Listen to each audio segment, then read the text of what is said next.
Hey, picture a village of steep thatched farmhouses wedged into a mountain valley so remote that for centuries the rest of Japan basically forgot it existed. Shirakawa-go is small enough to wander in an afternoon, but the difference between a good visit and a great one is timing, arriving before the buses, and knowing which houses to actually go inside. I mapped out the whole 3-day route in a template, so if you want it, the link's in the description. About an hour by bus from Takayama or Kanazawa, Shirakawa-go shifts with the seasons.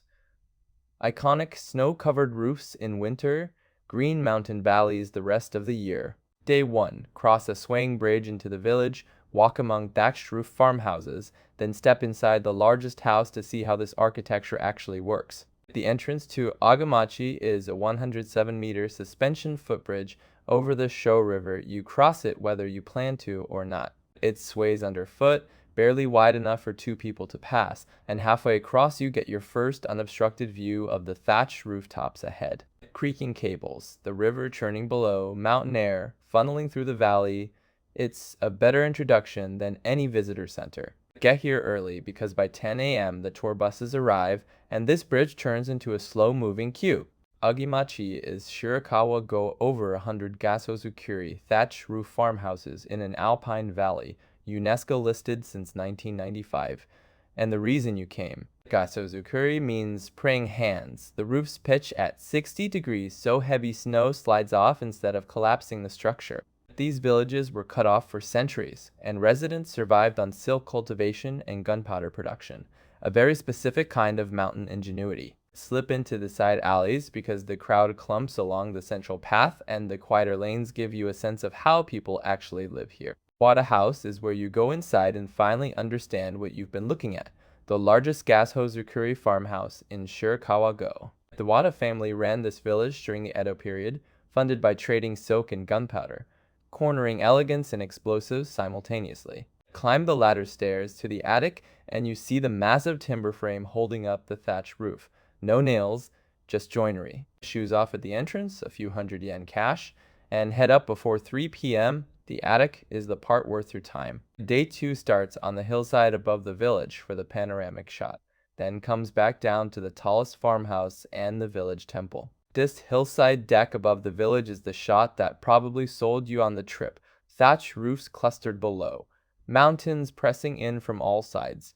The hill used to hold Ogimachi Castle, which no longer exists, so the castle's entire legacy is now just a really good viewpoint. January and February deliver the white rooftops against dark forest from every postcard, but winter light-up events draw massive crowds and require advance booking. Walk up instead of the shuttle because the forested path is quiet.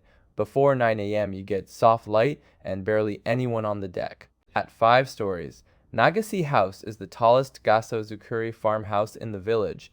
Walking through, it feels like ascending a wooden pyramid. The lower floors are dark timbered and low ceilinged, but the top floor opens up where the full roof structure is exposed and light streams through the thatch. Because it's 5 stories tall, the family had serious attic space for cultivating silkworms. That height wasn't showing off, it was income. The cash entry is a few hundred yen, and the top floor is where centuries of snow survival engineering become viscerally clear. Myozenji is the largest temple in Ogimachi, and what's unusual is that the main hall, kitchen, and clock tower are all built in that same gassho-zukuri style. Most Japanese temples look nothing like the farmhouses around them, but Myozenji blends right in. That's how deeply this building style defined every structure in the valley. The mossy approach feels like stepping off the village grid entirely, a brief change of rhythm before heading back into the farmhouse lanes. The attached museum keeps limited hours, so check the closing time when you arrive and do the museum first if it matters to you. Day 3 shifts to nearby Takayama. One more farmhouse, a shrine older than the village, then a street of sake breweries and Haida beef stalls. Wada House is a 4-story gassho-zukuri farmhouse that's fully open to visitors.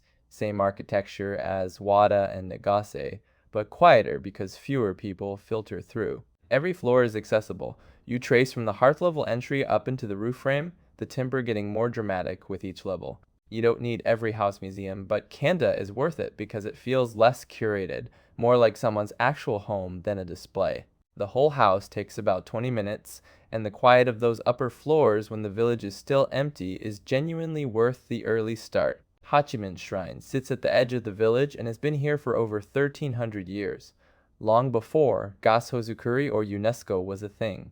Every October, the Doburuku Festival takes over this shrine, a loud sake-soaked harvest celebration that's worth timing your trip around if your dates are flexible. Walk the mossy approach past the sacred cedar that's been growing here for 2 centuries, a grounding moment before you leave Shirakawa-go.